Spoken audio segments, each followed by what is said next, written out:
Nah, pembahasan kita kali ini bukan soal jelek atau ganteng loh. Ini tentang kebiasaan-kebiasaan kecil yang tanpa sadar kita lakuin setiap hari yang ternyata diam-diam malah menyambut penampilan kita sendiri. Dan kalimat ini benar-benar mengubah cara pandang, kan? Jadi, masalahnya itu bukan DNA atau takdir yang nggak bisa diapa-apain, masalahnya itu kebiasaan. Dan tahu enggak kabar baiknya kebiasaan itu bisa diubah. Jadi, yuk kita bongkar bareng-bareng 7 kebiasaan tersembunyi ini satu persatu. Nah, ini bagian terbaiknya. Solusinya tuh ternyata simpel banget dan kamu gak perlu nunggu berbulan-bulan buat lihat hasilnya. Cuma dalam beberapa minggu aja perbedaannya udah bisa mulai kelihatan, jadi pastiin kamu simak baik-baik ya karena kita bakal langsung bahas solusi praktisnya.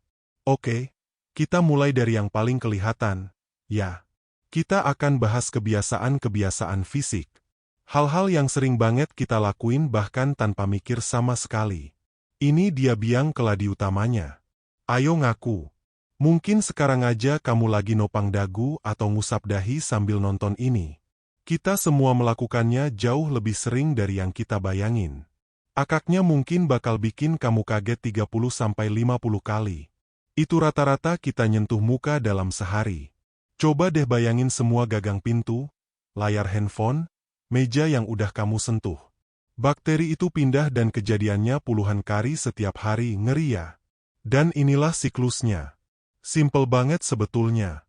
Tangan kita itu ibarat transportasi umum buat bakteri. Begitu kita sentuh wajah, kita tuh kayak ngasih tumpangan gratis buat kuman buat bikin pesta di pori-pori kita. Hasilnya ya jerawat dan kulit yang rasanya jadi lebih berminyak. Jadi kuncinya cuma satu, kesadaran. Coba deh mulai perhatiin kapan aja tangan kamu refleks mau ke muka. Cukup dengan menyadari itu aja kamu udah setengah jalan menuju kemenangan. Jaga tangan tetap bersih dan kasih wajahmu ruang buat bernapas. Lanjut ke kebiasaan berikutnya. Ya.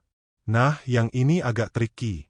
Mungkin enggak kelihatan langsung, tapi dampaknya pelan-pelan, tapi pasti bisa mengubah bentuk wajah kamu. Coba deh lihat perbandingannya.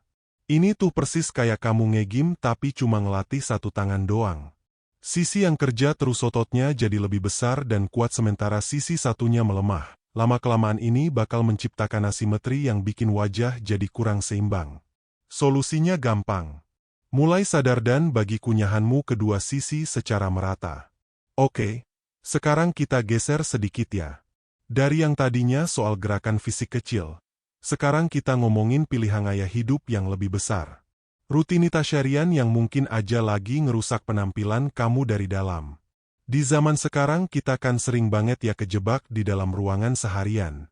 Kita sering dengar bahaya sinar matahari, tapi ternyata sama sekali nggak kena matahari juga punya dampak buruk loh buat kulit dan energi kita.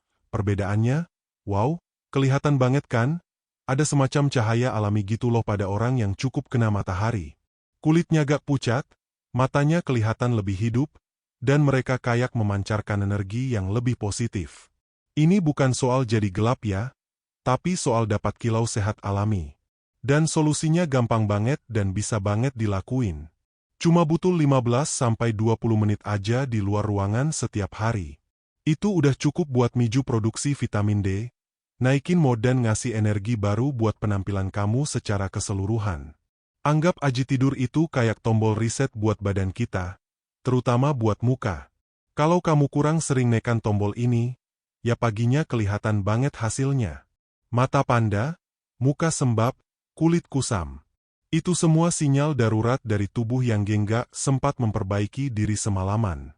Bahkan garis rahang pun bisa kelihatan jadi kurang tegas. Ngopi pagi-pagi emang enak sih. Siapa yang nggak suka? Tapi kalau udah jadi ketergantungan ceritanya jadi beda. Seperti yang bisa kamu lihat di sini, kafein berlebih itu kayak maling 3 hal sekaligus. Dia nyolong kelembaban dari kulit kamu, nyolong kualitas tidur nyenyak kamu, dan ujung-ujungnya malah membunuh energi alami kamu. Jadinya kamu malah makin butuh kopi. Stres itu bukan cuma di kepala loh. Efeknya tuh benar-benar fisik. Ada hormon stres namanya kortisol. Nah, ini nih pembunuh penampilan secara diam-diam. Dia nyuruh tubuh buat nyimpan lemak, terutama di muka dan perut. Bisa memicu jerawat dan bahkan nurunin hormon penting kayak testosteron. Jadi ngelola stres itu bukan lagi pilihan, tapi keharusan, oke? Kita sampai di kebiasaan terakhir dan yang satu ini. Wah, bisa dibilang ini yang paling bahaya dari semuanya karena dia jadi akar dari semua masalah lain. Ini bukan soal apa yang kamu lakukan, tapi soal apa yang kamu yakini. Nah, ini dia jebakan Batman-nya. Alasannya ini kan genetik. Itu adalah cara paling gampang buat nyerah bahkan sebelum mencoba. Padahal faktanya genetik itu cuma sebagian kecil dari cerita. Sebagian besarnya sekitar 80% penampilanmu itu adalah hasil dari pilihan dan kebiasaanmu sehari-hari. Artinya apa? Artinya kendali ada di tangan kamu. Oke, setelah kita bongkar semua kebiasaan buruk ini, sekarang waktunya beraksi. Yuk, kita rangkum semuanya jadi satu rencana aksi yang jelas dan simpel. Ini dia rangkumannya 7 kebiasaan, 7 solusi, super simpel. Enggak ada yang ribet. Enggak ada yang mahal. Setiap poin di daftar ini 100% ada dalam kendali kamu. Mulai dari detik ini juga masing-masing adalah satu langkah kecil yang kalau digabungin bisa jadi perubahan besar. Jadi sekarang bola ada di tangan kamu. Semua informasi ini enggak akan ada artinya tanpa satu langkah kecil dari kamu. Dari 7 kebiasaan ini, mana yang paling nyentil buat kamu? Coba deh pilih satu, berkomitmen hari ini buat mengubahnya. Karena transformasi besar itu selalu dimulai dari satu perubahan kecil yang dilakukan secara konsisten.